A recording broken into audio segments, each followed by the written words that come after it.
Hello everyone, welcome back to my channel. आज हम लोग क्लास 10th का चैप्टर सेकंड स्टार्ट कर रहे हैं, एसिड बेस एंड सॉल्ट। बहुत इंटरेस्टिंग चैप्टर है एंड आपके डेली लाइफ से ही कनेक्टेड है, तो उसको थोड़ा कनेक्ट करते हुए चलिएगा तो बहुत आसानी पड़ेगी। Okay, let's get started. Chapter 2, acid base and salt. ये चैप्टर बहुत इंटरेस्टिंग है। इस चैप्टर में हम थोड़ा एसिड बेस और सॉल्ट के बारे में पढ़ेंगे, उनके केमिकल प्रॉपर्टीज़ पढ़ेंगे, कैसे रिएक्ट करते हैं एक दूसरे से, अलग अलग चीज़ों से, ये सब देखेंगे। रिएक्ट करने के बाद क्या होता है, तो हम लोग स्टार्ट करते हैं। You have learned in your previous classes that the sour and bitter taste of the food are due to acid and base respectively present in them. If someone in the family is suffering from a problem of acidity after overeating, which of the following would you suggest as a remedy? Lemon juice, vinegar और baking soda solution. अब देखो, हम लोग ने पहले के chapters में पढ़ लिया है स्टार्टिंग की क्लासेस में ही कि अगर खाने में खट्टा टेस्ट होता है, सॉल्ट टेस्ट होता है, तो वो हमारा एसिड की वजह से होता है, और वो कड़वा टेस्ट होता है, बिटर होता है, तो वो हमारा बेस की वजह से होता है ना। जो एसिड और बेस उसमें प्रेजेंट है उसी की वजह से होता है। अब हम ये भी बहुत अच्छे से जानते हैं कि अगर घर में किसी को एसिडिटी हो गई है ज़्यादा खाने की वजह से, तो हम उसको कुछ ऐसी चीज़ देते हैं जिसका नेचर बेसिक हो, जो हमारी एसिडिटी को कम कर सके। अब देखो, लेमन जूस एसिड होता है, विनेगर एक एसिड होता है, बेकिंग सोडा हमारा एक बेस होता है। हम वो सॉल्यूशन देते हैं कि एसिडिटी उसकी कम हो सके। Which property do you think of while choosing the remedy? कौन सी प्रॉपर्टी आपने सोची कि एसिडिटी हो रहा है तो हमें बेस देना है, हमें न्यूट्रल करना है ना। Surely you must have used your knowledge about the ability of acids and base to nullify each other's effect. यही सोचा कि एसिड में अगर हम बेस मिला देंगे तो वो एक दूसरे के इफ़ेक्ट को कैंसिल कर देगा। Recall how we tasted sour and bitter substance without tasting them. याद करो हम लोग कैसे पता करते थे एक कोई भी सब्सटेंस है उसका टेस्ट खट्टा है या कड़वा है बिना उसको खाए। You already know that the acids are sour in taste and changes the color of blue litmus to red, whereas bases are bitter and changes the color of red litmus to blue. ये सब हम लोग पहले के chapters में पढ़ चुके हैं कि जो एसिड होता है वो ब्लू लिटमस को रेड में चेंज कर देता है, और जो बेस होता है वो रेड लिटमस को ब्लू में चेंज कर देता है। लिटमस जो होता है वो नेचुरल इंडिकेटर होता है। टर्मरिक भी एक ऐसा ही इंडिकेटर होता है, टर्मरिक के साथ भी हम लोग देख चुके हैं। You have notice that a stain of curry on a white cloth become reddish brown when soaps which is basic in nature is scrubbed on it. देखा है ना, अगर कपड़ों पे कोई वाइट कलर का कपड़ा है उस पर अगर करी का दाग लग गया तो उसके बाद अगर आप उसमें सोप लगा दो थोड़ा सा, तो वो जगह आपकी थोड़ी सी रेडिश कलर की हो जाती है। ऐसा क्यों होता है? क्योंकि जो आपका बेस है, जो आपका सोप है, वो बेसिक नेचर का होता है, और जो करी है आपकी वो एसिडिक होती है। तो ये एसिड और बेस मिलके रेडिश ब्राउन हो जाते हैं। करी में देखो, हम लोग जानते हैं हमारा टर्मरिक पड़ी होती है, एंड टर्मरिक एक एसिड का काम करता है, एसिडिक होता है नेचर में, इसलिए पूरी करी हमारी एसिडिक हो जाती है। और जब हम लोग बेस उसमें डालते हैं तो दोनों रिएक्ट करते हैं, सॉल्ट बनाते हैं। It turns yellow again when the cloth is washed with Plantae of water. अगर आप बहुत ज़्यादा पानी से अपने कपड़ों को धोगे तो आपका जो है वो दोबारा येलो कलर का हो जाएगा cloth. You can also use synthetic indicator like methyl orange and phenolphthalein. इन दोनों का भी यूज़ आप कर सकते हो अगर आपको एसिड और बेस के बीच में पता लगाना है कि कौन सा एसिड है कौन सा बेस है, तो मिथाइल ऑरेंज और फिनोप्थिलीन, ये भी एक दोनों में से आप कुछ भी यूज़ कर सकते हो for testing acid and base.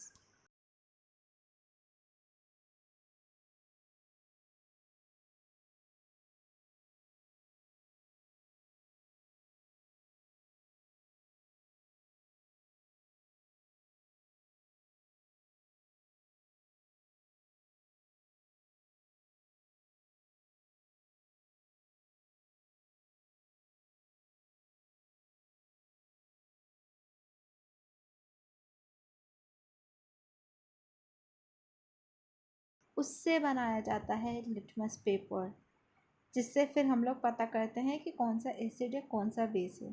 तो लिटमस को कहा जाता है कि ये नेचुरल इंडिकेटर है, ये हमें नेचर से ही मिला है। अब हमारा first point, understanding the chemical properties of acid and base.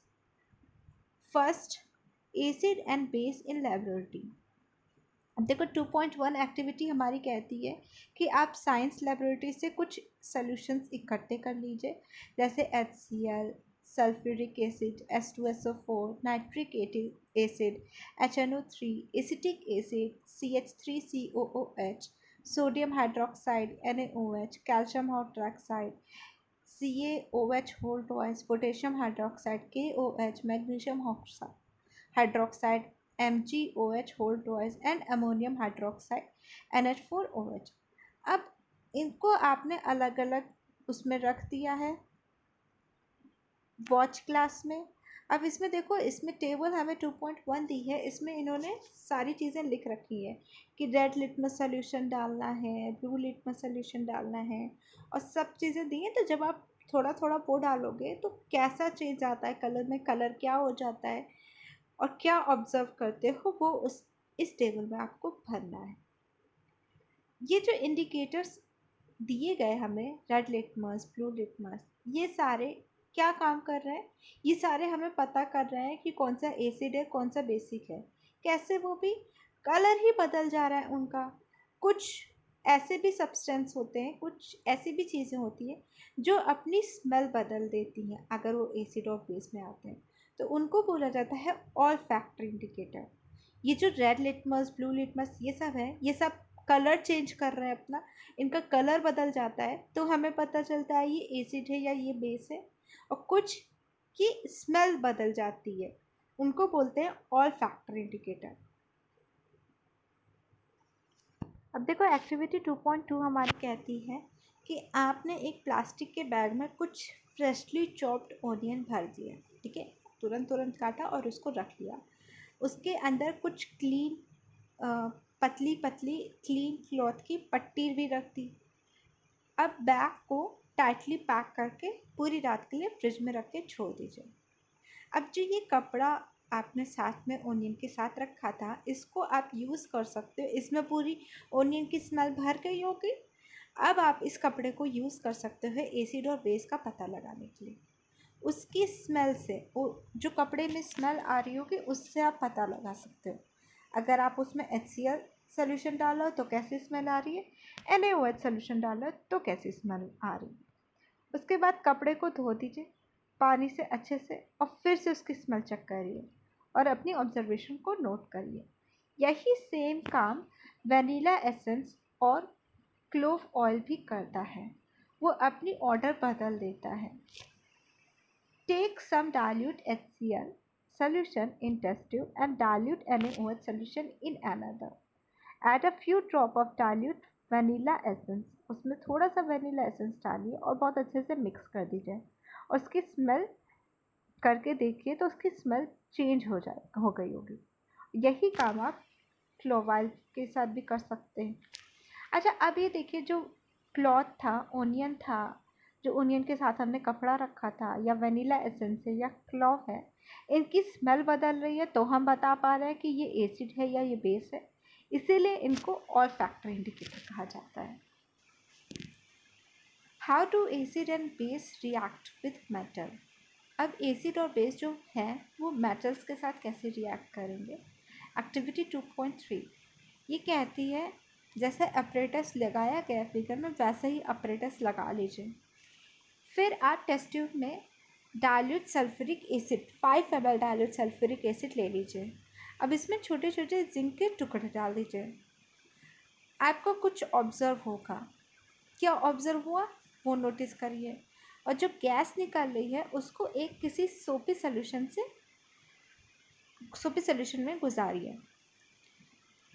Take the burning candle near the gas filled bubble, उसके पास बर्निंग कैंडल लेके जाइए और इसी एक्टिविटी को आप HCl, HNO3, CH3COO के साथ ट्राई करके देखिए, क्या आपकी ऑब्जर्वेशन बदलेगी या सेम रहेगी।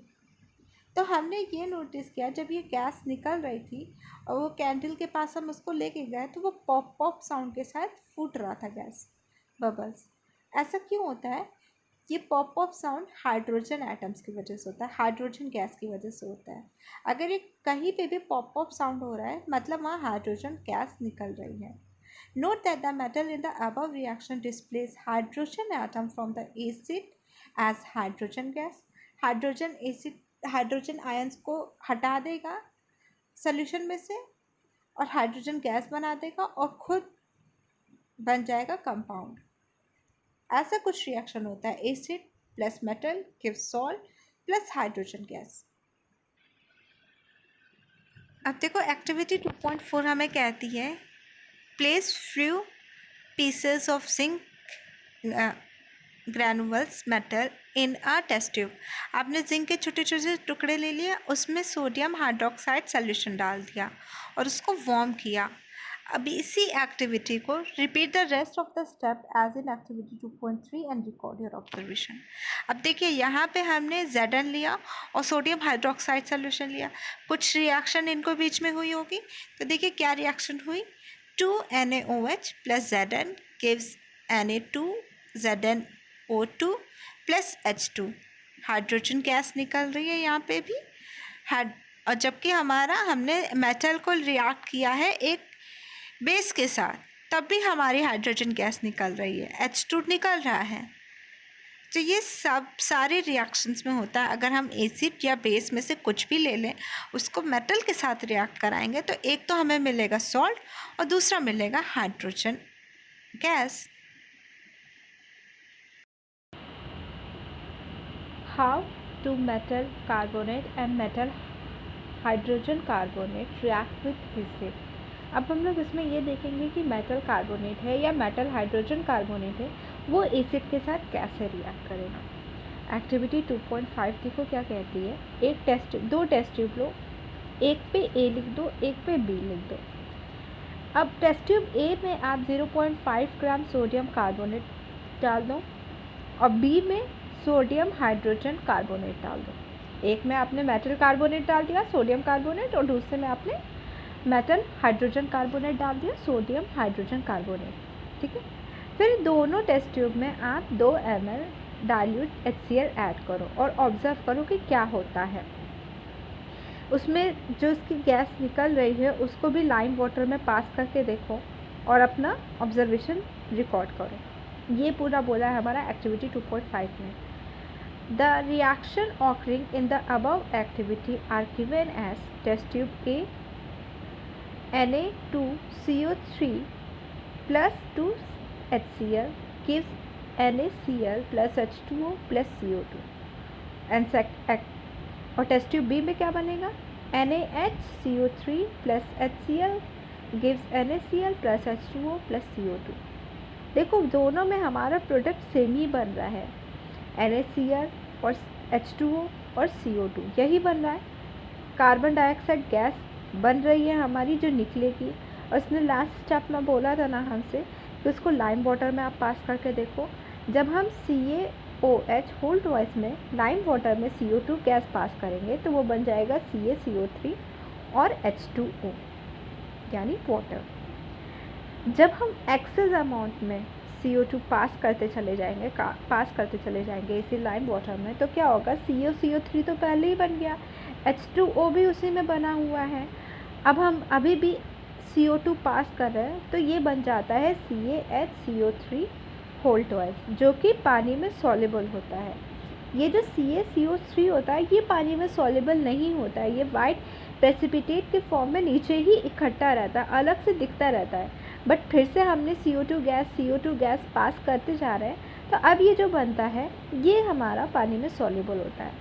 Limestone, chalk and marble are different form of calcium carbonate. ये डिफरेंट फॉर्म्स होते हैं कैल्शियम कार्बोनेट के। All metal carbonate and hydrogen carbonate react with acid to give a corresponding salt, carbon dioxide and water. ये सब क्या कर देते हैं, हमें सॉल्ट बनाते हैं, कार्बन डाइऑक्साइड बनाते हैं और वाटर बनाते हैं। देखो यहाँ पे हमारा सॉल्ट बन रहा था NaCl, H2O यानी वाटर और कार्बन डाइऑक्साइड गैस। यानी हम इस रिएक्शन को ऑन द जनरल कैसे लिख सकते हैं, मेटल कार्बोनेट या metal hydrogen carbonate plus acid gives salt plus carbon dioxide plus water. On a general हमने सबके लिए ऐसे लिख दिया। How do acid and base react with each other, acid और बेस दोनों आपस में कैसे रिएक्ट करेंगे। अब देखो एक्टिविटी 2.6 हमें कहती है आप डाइल्यूट NaOH 2 ml का NaOH सोल्यूशन एक टेस्ट ट्यूब में ले लो, add 2 drops of phenolphthalein solution, उसमें थोड़ा फिनोप्थिलीन भी डाल दो, अब उसका कुछ कलर आ जाएगा।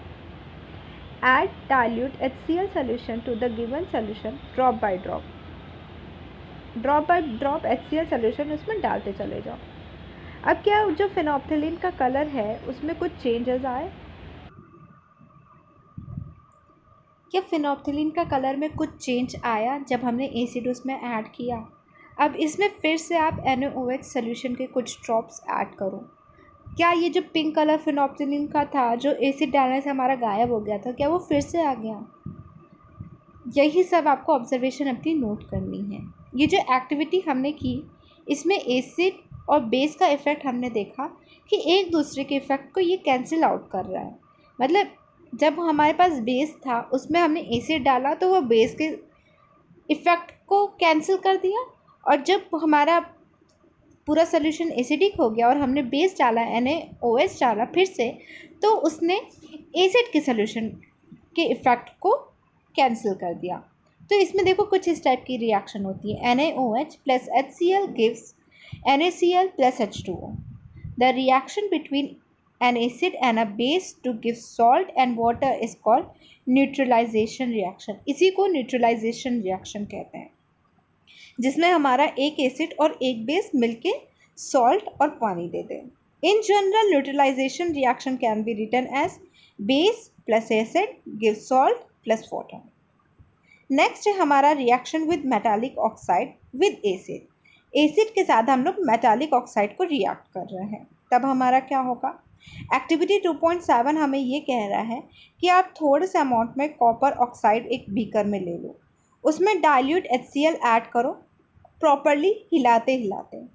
Note the colour of the solution, what will happen to the copper oxide. You will notice that the color of the solution become blue green and the copper oxide disappear। जो solution का colour होगा वो धीरे धीरे blue green colour में change होने लगेगा।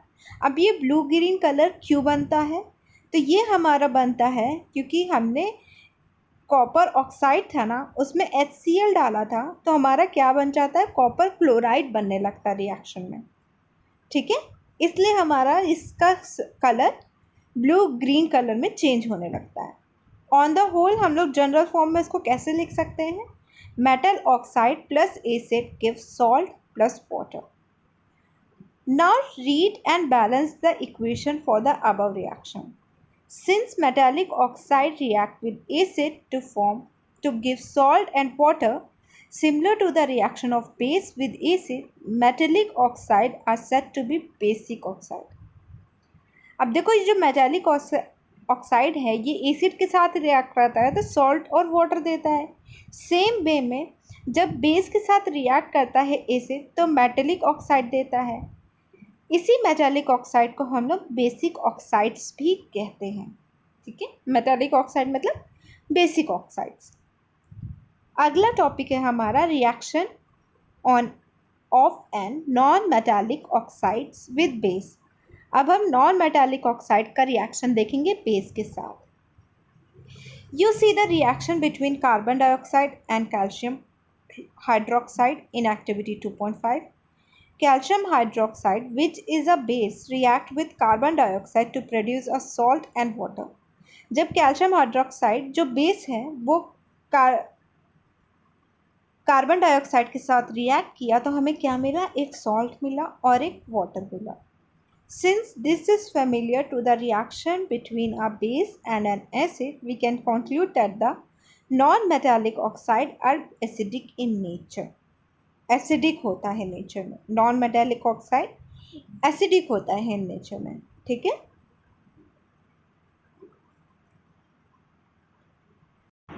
What do all acid and all base have in common? अब सारे एसिड और सारे बेस में क्या चीज़ें कॉमन होती है? In section 2.1 we have seen all acid have similar chemical properties. What led to this similarity in properties? We saw in activity 2.3 that all acids generate hydrogen gas on reacting with metal. So hydrogen seems to be common to all acid. हमने ये देखो activity 2.3 में देखा था कि जब सारे acid होते हैं वो मेटल के साथ रिएक्ट करते हैं तो हाइड्रोजन गैस निकालते हैं, है ना। तो मतलब हाइड्रोजन सारे एसिड में कॉमन चीज़ है। Let us perform an activity to investigate whether all compounds containing hydrogen are acidic. Activity 2.8 एक सॉल्यूशन लीजिए आप, glucose, alcohol, HCl and sulphuric acid, इन सब चीज़ का सॉल्यूशन ले लीजिए। Fix 2 nails on a cork and place the cork in a 100 ml beaker. उसमें कॉर्क में फिक्स करके ऐसे करके रख दीजिए जैसे इसमें रखा है। Connect the nail to the 2 terminals of a 6-volt battery through a bulb and a switch as shown in figure 2.3. Now pour some dilute HCl in the beaker and switch on the current. अब यही चीज़ आप पूरा sulphuric acid के साथ react करिए और observe करिए। फिर ग्लूकोज के साथ डाल दीजिए सॉल्यूशन जहाँ बीकर में, फिर ऑब्जर्व करिए, अल्कोहल डालिए, फिर ऑब्जर्व करिए। तो आप ऑब्जर्व करोगे कि सारे केस में बल्ब जल रहा है कि नहीं जल रहा है। आप स्टार्टिंग में तो देखोगे जब आपने एसिड डाला, सल्फ्यूरिक एसिड, हाइड्रोक्लोरिक एसिड, तब आपका बल्ब जला, बट जब आपने ग्लूकोज और अल्कोहल डालोगे तो आपका बल्ब नहीं जलेगा। The bulb will start glowing in the case of acid as shown in figure 2.3. But you will observe that the glucose and alcohol solution do not conduct electricity. उसमें electricity conduct नहीं होती है। Glowing of bulb indicate that there is a flow of electric current through the solution. The electric current is carried through the acidic solution by ions. Ions की वजह से होता है ये सारा काम। इलेक्ट्रिक करंट तभी फ्लो होती है जब उसके पास आयंस होंगे एसिडिक सोल्यूशन में। जो एसिड होता है उसमें H+ आयंस होते हैं मौजूद कैटायन पे, और एनायन के तौर पे Cl हो जाता है अगर आपका HCl एसिड है तो, NO3 हो जाता है अगर आपका HNO3 एसिड है तो, H2SO4 अगर आपका एसिड है तो SO4 2- आयंस होता है, और अगर आपका CH3COOH ये एसिड है तो CH3COO- आपका एनायन हो जाता है। मतलब कैटायन फिक्स है आपका H+, एनायन आपका सोल्यूशन पे डिपेंड करता है कि आप कौन सा एसिड ले रहे हो, इस चीज़ पे डिपेंड करेगा। Since the cation present acid is H+, this suggest that the acid produce H+ ion. H+ वो प्रोड्यूस करेगा ही करेगा। H+ एक्वर्स in the solution which is responsible for their acidic property, जो उसकी acidic properties के लिए जिम्मेदार होता है। ये H+ आयन जो हर में कॉमन है, सारे एसिड्स में कॉमन है। Repeat the same activity with alkalis such as sodium hydroxide, calcium hydroxide, etc. What can you conclude from the result of this activity? इस एक्टिविटी से आप क्या conclude कर सकते हो? What happened to an acid or a base in water solution? Acid और base पे water solution के होने पे क्या फ़र्क पड़ेगा? मतलब अगर वाटर सॉल्यूशन में हम एसिड और बेस डालेंगे तो उस पर क्या असर पड़ेगा? अगर हम do acid produce ions only in aqua solution, अब हम लोग को ये टेस्ट करना है। देखो एक्टिविटी 2.9 हमारी कह रही है एक क्लीन और ड्राई टेस्ट ट्यूब में आपने 1 ग्राम NaCl ले लिया, ठीक है। Set the apparatus as shown in figure, जैसे इस फिगर में दिखाया वैसे आप अपरेटस को सेट कर लीजिए। अब एक कंसनट्रेटेड सल्फ्यूरिक एसिड लीजिए दूसरे टेस्ट ट्यूब में। What do you observe? दोनों टेस्ट ट्यूब के आपके पास एक में NaCl है, एक में कंसनट्रेटेड सल्फ्यूरिक एसिड है, दोनों को आपने मिक्स कर दिया। तो आपने क्या ऑब्जर्व किया? क्या उसमें से कोई गैस निकल रही है? जो आपने डिलीवरी ट्यूब लगाया उसमें से कोई गैस निकल रही है? इस गैस को टेस्ट करिए dry and wet blue litmus paper से। तो देखिए क्या ये गैस एसिडिक है, क्या बेसिक है, क्या लिटमस पेपर का कलर चेंज होता है। On the basis of the activity what do you infer about the acidic character of dry HCl gas. Dry HCl gas के बारे में आप क्या बता सकते हो और HCl सोल्यूशन के बारे में क्या बता सकते हो। ये एक्सपेरिमेंट जो हम लोग ने किया इसमें क्या होता है, hydrogen ion in HCl are produce in the presence of water. Hydrogen ion निकलने लगता है जो HCl में प्रेजेंट था, सल्फ्यूरिक एसिड में प्रेजेंट था, उसमें से हाइड्रोजन आयन्स निकलने लगता है जब वो पानी की प्रेजेंस में आता है तब। जो ये H+ आयन्स का सेपरेशन होता है ये पानी के अब्सेंस में नहीं हो सकता। अगर पानी नहीं है तो ये H+ आयन सेपरेट नहीं होगा हमारे एसिड से। कैसे रिएक्शन होता है, HCl + H2O gives H3O+ Cl- ion. Hydrogen ion can not exist alone, अकेले नहीं प्रेजेंट हो सकता है, but they exist after combining with water molecules. Thus hydrogen ion must always be shown as H+ Aq और हाइड्रोनम ion H3O+। वो अकेले नहीं present हो सकता हाइड्रोजन एटम, हाइड्रोजन आयन्स, इसीलिए उसको हम लोग कैसे दिखाते हैं, H+ एक्वस सोल्यूशन में या हाइड्रोनम आयन्स के अकॉर्डिंग दिखाते हैं। जब यही H+ आयन वाटर के साथ मिलता है तो ये हाइड्रोनियम आयन्स बना देता है। H+ + H2O gives H3O+. We have seen that the acid give H3O+ or H+ ion in water. Let us see what happen when a base is dissolved in water.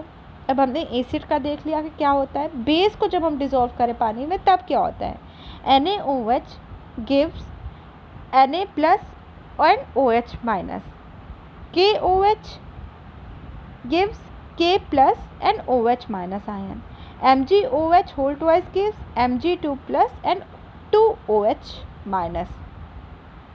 Base मतलब हमारा सब में common क्या है, जो जितने भी ये सब हमने बेस लिए इन सब में कॉमन क्या है, hydroxide ions, OH ions, OH ion निकल रहा है सब में। बेस जो है जनरली सॉल्युबल होता है पानी में, जिसको हम लोग जब पानी में सॉल्युबल हो जाता है, मिक्स हो जाता है पानी में, तब हम लोग इसको एल्कलाइज बोलते हैं।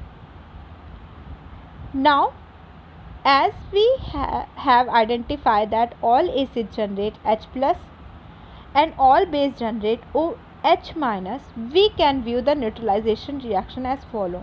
अब हमें पता चल गया H+ निकल रहा है एसिड से, OH- निकल रहा है बेस से, मतलब अगर हम दोनों को कंबाइन कर दें एसिड और बेस को तो हमें पानी मिल जाएगा, इधर से H+ उधर से OH-, तो H2O मिल जाएगा ना। यही होता है acid + base give salt + water. इस रिएक्शन को जब हम लोग एसिड और बेस को रिएक्ट कराते हैं और हमें सॉल्ट मिलता है और पानी मिलता है तो इसको हम लोग न्यूट्रलाइजेशन रिएक्शन कहते हैं। न्यूट्रल कर रहा है एक दूसरे को, बेस वाला क्या करेगा, एसिड के इफेक्ट को कैंसिल कर देगा, एसिड वाला क्या करेगा, बेस के इफेक्ट को कैंसिल कर देगा, बस हमें सॉल्ट और पानी मिल जाएगा। अब इसमें देखो RX एक इन्होंने एसिड माना है जिसका फॉर्मूला इन्होंने RX लिखा है, और एक बेस माना है जिसका इन्होंने फॉर्मूला MOH लिखा है।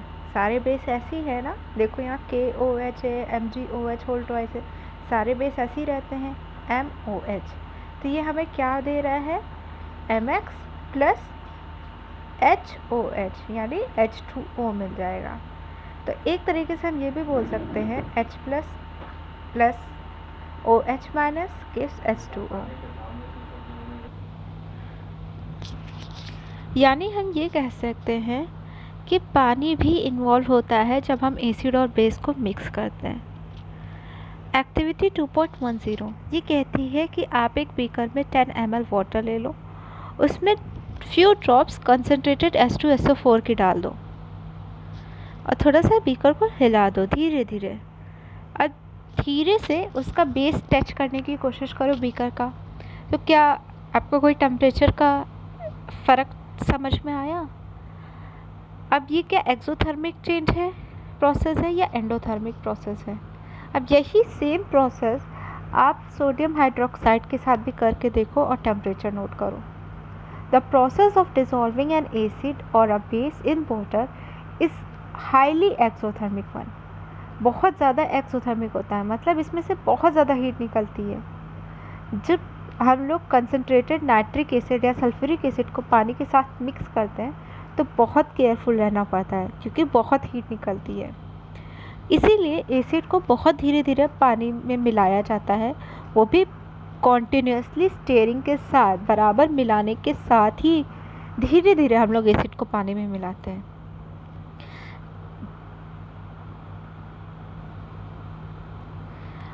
If water is added to concentrated acid, the heat generated may cause the mixture to splash out and cause burn. अगर हम एसिड में पानी मिलाएंगे तो इतनी ज़्यादा हीट निकल सकती है कि आग भी लग सकती है। इसीलिए हम लोग पानी पहले लेते हैं, उसके बाद उसमें थोड़ा थोड़ा एसिड डालते हैं। द ग्लास कंटेनर में also break due to excessive local heating. Glass container भी टूट सकता है गर्मी की वजह से। देखो ये साइन जो आप देख रहे हो 2.5 फिगर में, ये कंसनट्रेटेड सल्फ्यूरिक एसिड की बोतल पे या फिर सोडियम हाइड्रोक्साइड की बोतल्स पे बने रहते हैं, वार्निंग साइन होते हैं। मिक्सिंग एन एसिड विद और base with water result in decrease in concentration of ions per unit volume. Decrease हो जाता है हमारा। Such a process is called dilution. इस प्रोसेस को डाइल्यूशन कहा जाता है। And the acid and base is said to be diluted. और एसिड और बेस जिसमें डाइल्यूशन किया है उसको क्या कहोगे? ये डाइल्यूट हो गया, ये डाइल्यूटेड है। एसिड और बेस में पानी को मिक्स करने से हमारे आयंस की कंसंट्रेशन डिक्रीज हो जाती है, और जब ऐसा होता है तो हम कहते हैं हमने डाइल्यूशन कर दिया है। और जिसको किया है, जिस एसिड बेस को किया है, उसको क्या कहते हैं? ये डाइल्यूटेड हो गया है। अब आगे हमारा है हाउ स्ट्रॉन्ग आर एसिड और बेस सोल्यूशन। एसिड और बेस सोल्यूशन कितने स्ट्रॉन्ग होते हैं? We know how acid base indicator can be use to distinguish between an acid और बेस। एसिड और बेस के बीच में हम लोग एसिड बेस इंडिकेटर को यूज़ करके दोनों में डिफरेंस निकाल सकते हैं। हमने ये पहले भी पढ़ा है, पहले सेक्शन में पढ़ लिया है कि डाइल्यूशन करने से जो आयंस की कंसंट्रेशन होती है वो डिक्रीज हो जाती है। We can do this by making use of universal indicator, which is a mixture of several indicator. The universal indicator show different color वो शो करती है कितने कंसंट्रेशन है हाइड्रोजन आयंस के इस। Importance of pH in everyday life. जो हम लोग पीएच देखे कि एसिड का लिए क्या पीएच होता है, बेस के लिए क्या पीएच होता है, हमें वैल्यू पता चल जाती है कौन सी चीज़ कितनी एसिडिक है, कितनी बेसिक है। इस चीज़ की इम्पोर्टेंस अब हम लोग एवरीडे लाइफ में देखते हैं। Are plant and animal pH sensitive. जो प्लांट और एनिमल्स होते हैं क्या ये पीएच सेंसिटिव होते हैं? जो नॉर्मली हमारी बॉडी होती है वो पीएच 7 से लेके 7.8 तक रहती है, मतलब इन्हीं के बीच में हमारी बॉडी का पीएच रहता है। Living organism survive only in narrow range of pH change. जो जितने भी लिविंग ऑर्गेनिजम्स हैं, प्लांट है, एनिमल है, ये किसी नैरो रेंज में ही जीते हैं। मतलब जैसे हमारा रेंज बहुत कम है ना, 7 से 7.8, सिर्फ इतना सा 2-3 पॉइंट्स का ही रेंज है हमारा। सारे लिविंग ऑर्गेनिज्म ऐसे ही 2-3 पॉइंट के रेंज में ही जीते हैं। जब एसिड रेन होता है, जब कोई बारिश होती है जिसका पीएच 5.6 से कम होगा तो वो एसिड रेन कहलाता है। और जब एसिड रेन रिवर में जाके मिलता है तो वो पूरे रिवर के पानी का भी पीएच कम कर देता है। इसकी वजह से क्या होता है, जो पानी के अंदर एक्वेटिक लाइफ होती है, फिश हैं, प्लांट्स हैं, उन सबको सरवाइव करने में बहुत डिफ़िकल्टी आने लगती है। What is the pH of the soil in your backyard? जो प्लांट होते हैं वो भी एक स्पेसिफिक पीएच रेंज में ही अच्छे से ग्रो कर पाते हैं। अगर आप उनका पीएच कम या ज़्यादा कर दोगे तो वो अच्छे से ग्रो नहीं कर पाएंगे। To find out the pH required for a healthy growth of the plant, you can collect the soil from various places and check the pH in manner described below in activity 2.12. अब आप ये खुद से check कर सकते हो। बहुत जगह की मतलब कई जगह की मिट्टी का इकट्ठी कर लो, उसके बाद उसका पीएच चेक कर लो। देखो हमारी एक्टिविटी 2.12 क्या कहती है। आपने एक टेस्ट ट्यूब में 2 ग्राम सॉइल ले लिया, अब उसमें 5 ग्राम पानी मिला दिया और टेस्ट ट्यूब को अच्छे से हिला दिया, तो अब ये पेस्ट हमारा बन जाएगा ना मिट्टी का। उसके बाद आपने फ़िल्टर कर दिया इस चीज़ को, और जो फ़िल्ट्रेट बचा उसको टेस्ट ट्यूब में कलेक्ट कर लिया। अब इस फ़िल्ट्रेट का आप पीएच चेक कर सकते हो यूनिवर्सल इंडिकेटर पेपर से। तो आपको पता चल जाएगा कि पीएच का जो सॉइल थी उसका पीएच क्या था। PH in our digestive system, हमारे पेट में भी पीएच एक स्पेसिफिक होती है। और आपको पता है जो हमारे पेट में हाइड्रोक्लोरिक एसिड होती है वो बहुत ज़्यादा एसिडिक होती है। वही खाना हमारा डाइजेस्ट करती है पर हमारे पेट को हार्म नहीं करती है। कभी अगर ऐसा हो जाता है कि हमें इनडाइजेशन हो गया, सुना होगा ना आपने घर पे, इनडाइजेशन हो गया, तो स्टोमक क्यों होता है वो? क्योंकि जो एसिड है वो बहुत ज़्यादा सिक्रेट होने लगता है, बहुत ज़्यादा बनने लगता है। इसकी वजह से हमें पेन और इरिटेशन होती है। इसको इस पेन को ख़त्म करने के लिए हम लोग एक दवा पीते हैं जिसको एंटा एसिड बोला जाता है। अब हमने देखो पहले के चैप्टर में पढ़ रखा है कि अगर एसिड है तो आप बेस डाल दो तो वो एक दूसरे के इफ़ेक्ट को कैंसिल कर देगा। तो एग्जैक्टली वो हम लोग अपने रियल लाइफ में करते हैं। जब हमारे पेट में बहुत ज़्यादा एसिड बनने लगता है तो हम ऊपर से बेस को एंटा एसिड को पी लेते हैं ताकि वो एक दूसरे के इफ़ेक्ट को कैंसिल कर दे और हमारे पेट में जो पेन हो रहा है, इरिटेशन हो रही है, वो शांत हो जाए। पेट पेट में जो एक्सेस में एसिड बन गया है उसको आराम मिले। ये काम होता है एंटा एसिड का। एंटा एसिड मतलब opposite of acid. Opposite of acid क्या होता है? बेस होता है।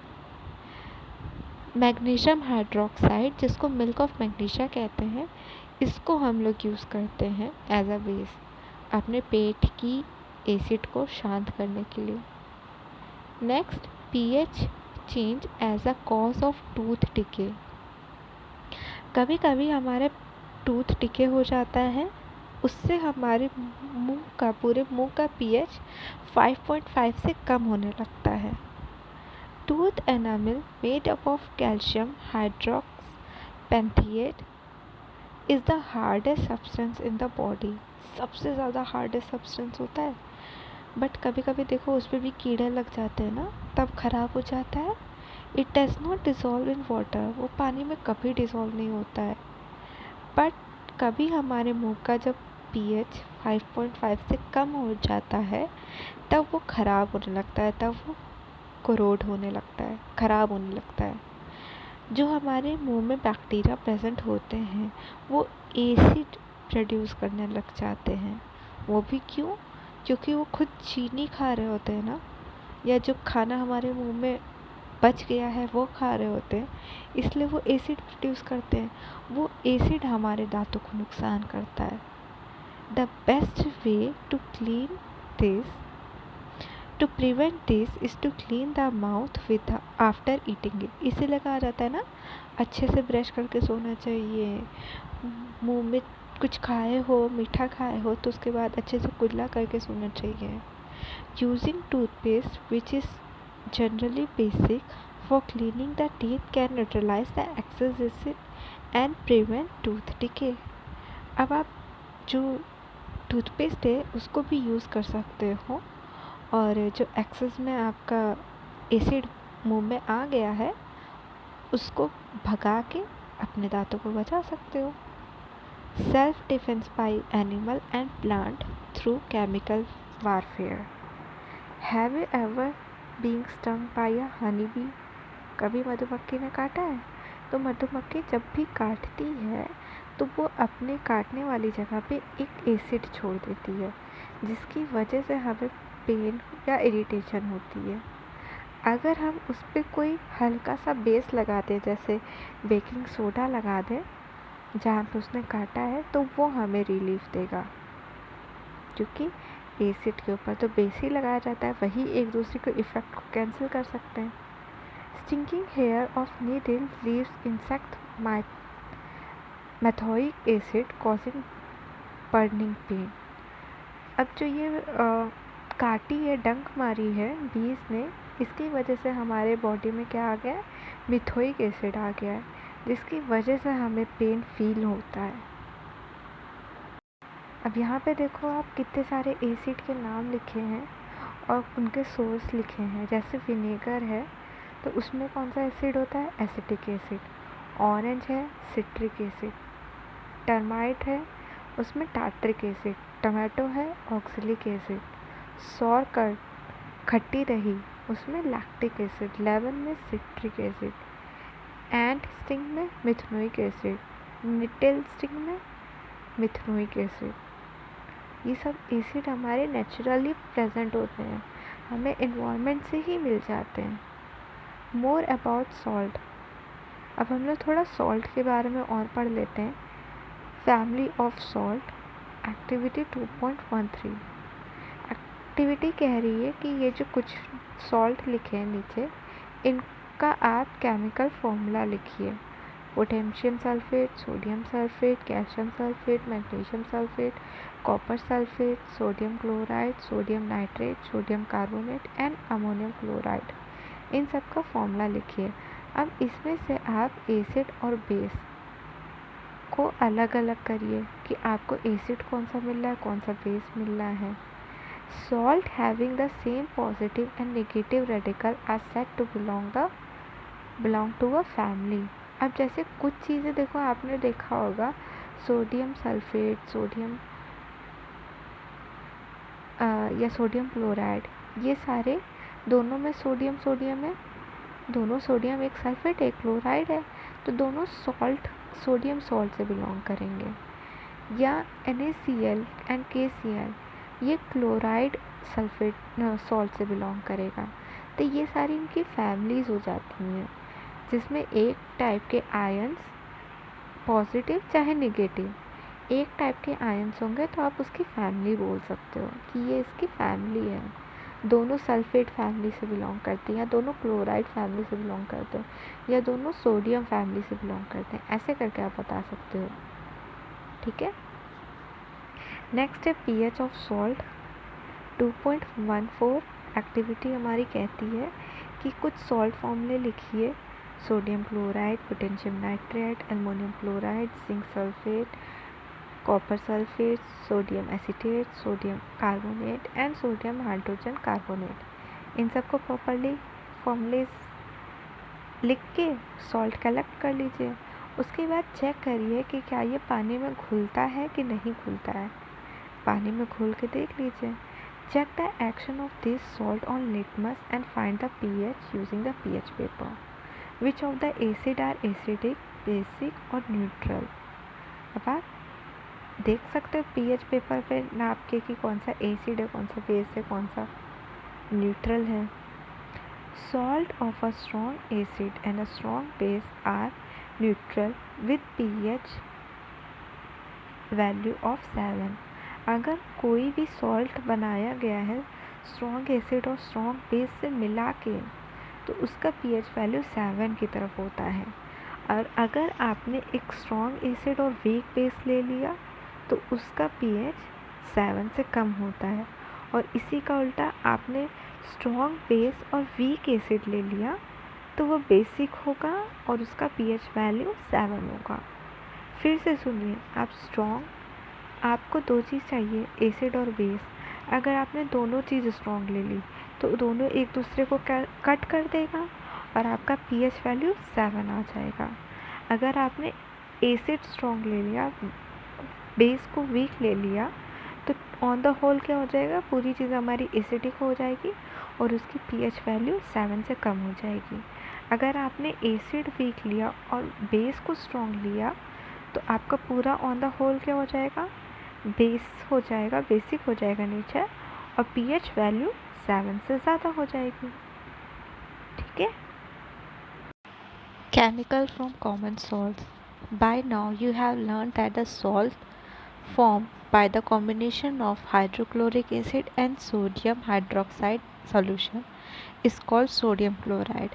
हमें ये पता चल गया कि हम हाइड्रोक्लोरिक एसिड और सोडियम हाइड्रोक्साइड सॉल्यूशन को जब आपस में मिक्स करते हैं तो जो सॉल्ट बनता है वो होता है हमारा सोडियम क्लोराइड।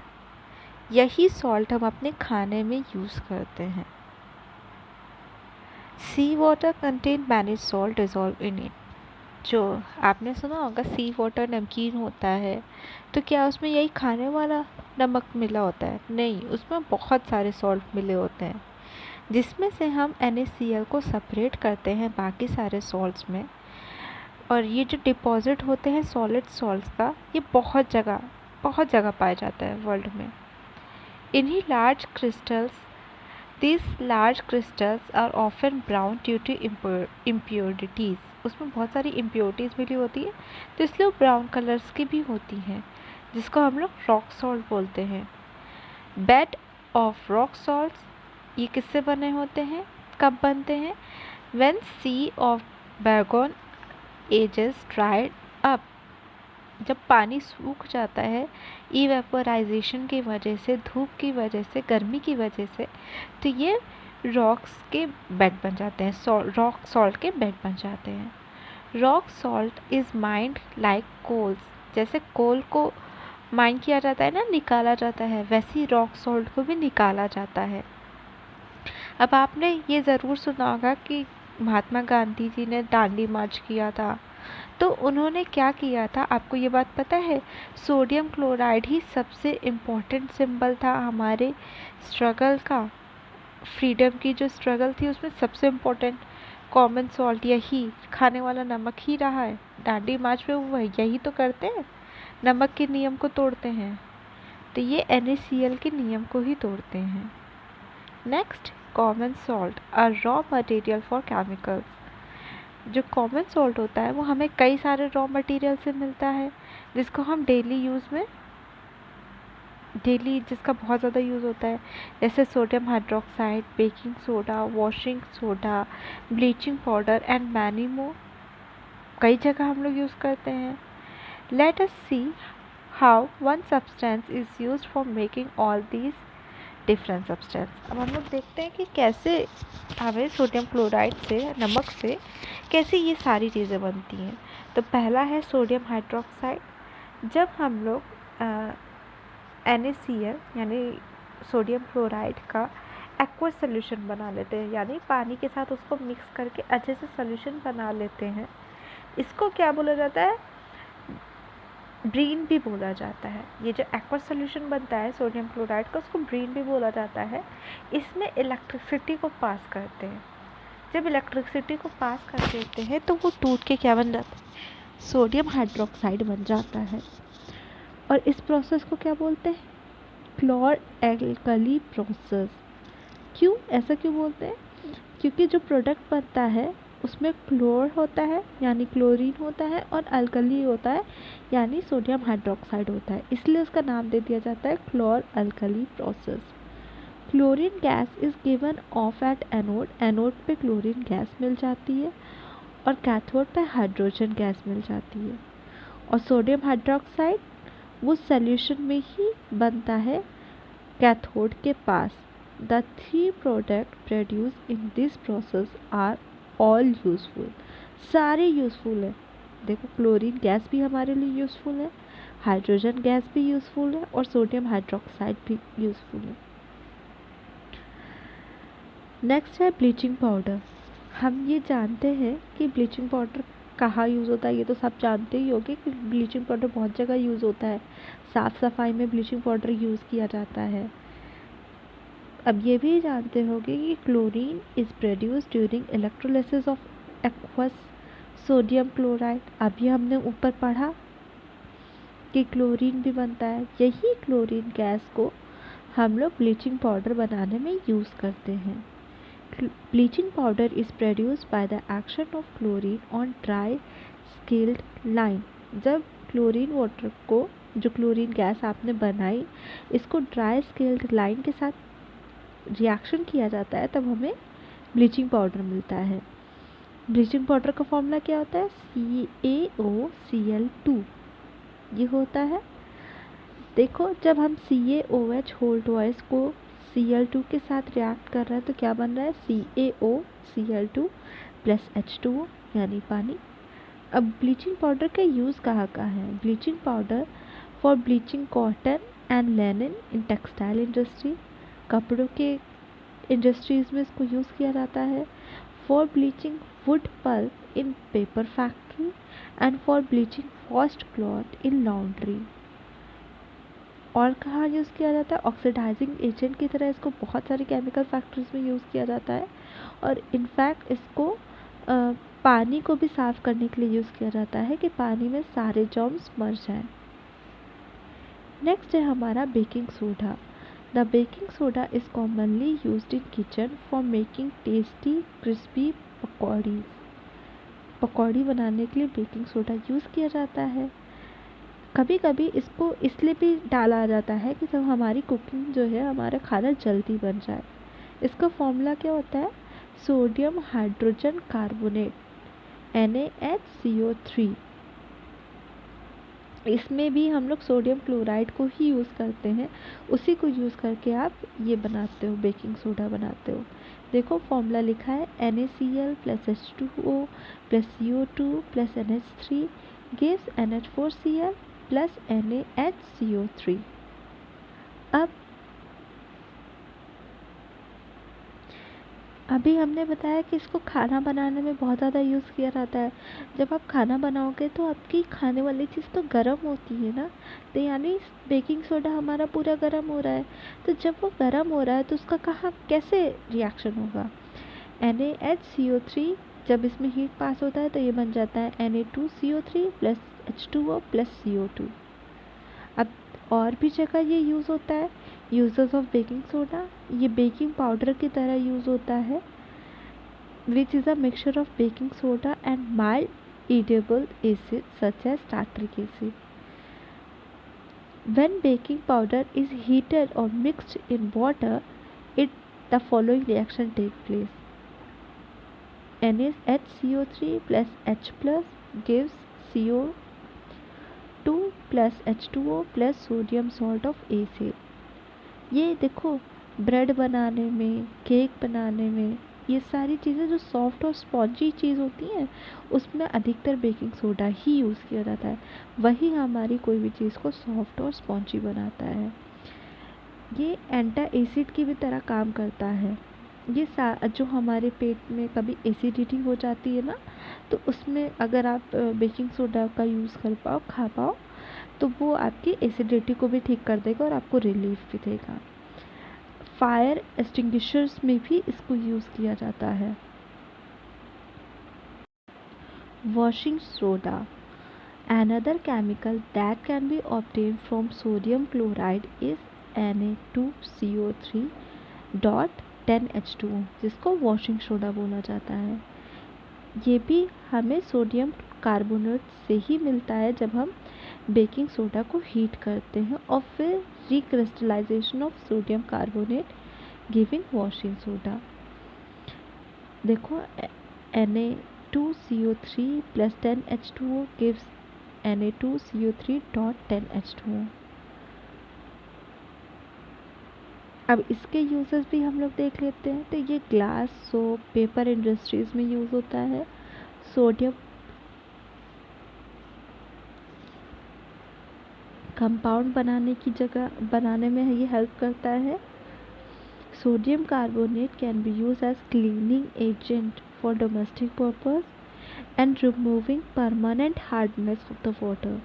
इन सब जगह हमें सोडियम वॉशिंग सोडा हेल्प करता है। Are the crystal of salt really dry? जो क्रिस्टल्स होते हैं सॉल्ट के, वो क्या सच में ड्राई होते हैं? एक्टिविटी 2.15 हमें ये कहती है कि आप ड्राई बॉइलिंग ट्यूब में कॉपर सल्फेट ले लीजिए, उसके कलर को थोड़ा सा ऑब्जर्व कर लीजिए कि उसका कलर क्या है। उसके बाद उसको हीट करिए, हीट करने के बाद फिर से उसका कलर ऑब्जर्व करिए, तो आपको लगेगा कि इसका कलर चेंज हो गया और इसकी जो ट्यूब है ऊपर बॉइलिंग ट्यूब, वहाँ पे कुछ पानी इकट्ठा सा हो गया। तो ये पानी एक्चुअल में आया कहाँ से?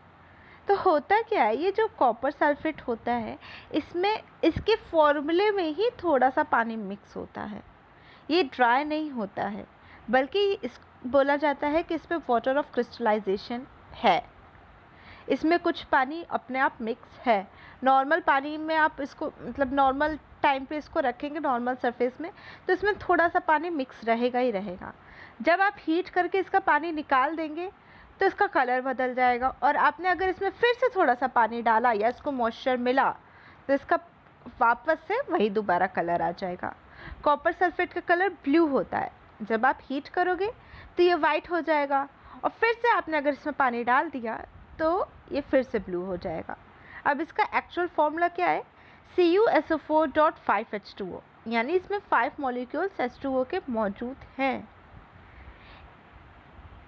अब इस तरह कुछ और क्रिस्टल्स भी होते, कुछ और सॉल्ट भी होते जिसमें ऑलरेडी पानी मिक्स होता ही होता है, जैसे Na2CO3.10H2O। एक और होता है जिसको हम लोग जिप्सम बोलते हैं, CaSO4.2H2O। अब इसी को अगर जिप्सम को ही अगर हम 373 केल्विन पे हीट कर दें तो इसका थोड़े से पानी वाटर मॉलिक्यूल्स गायब हो जाते हैं, और ये बन जाता है कैल्शियम सल्फेट हेमीहाइड्रेट, यानी CaSO4.5H2O। इसको प्लास्टर ऑफ पेरिस भी बोला जाता है।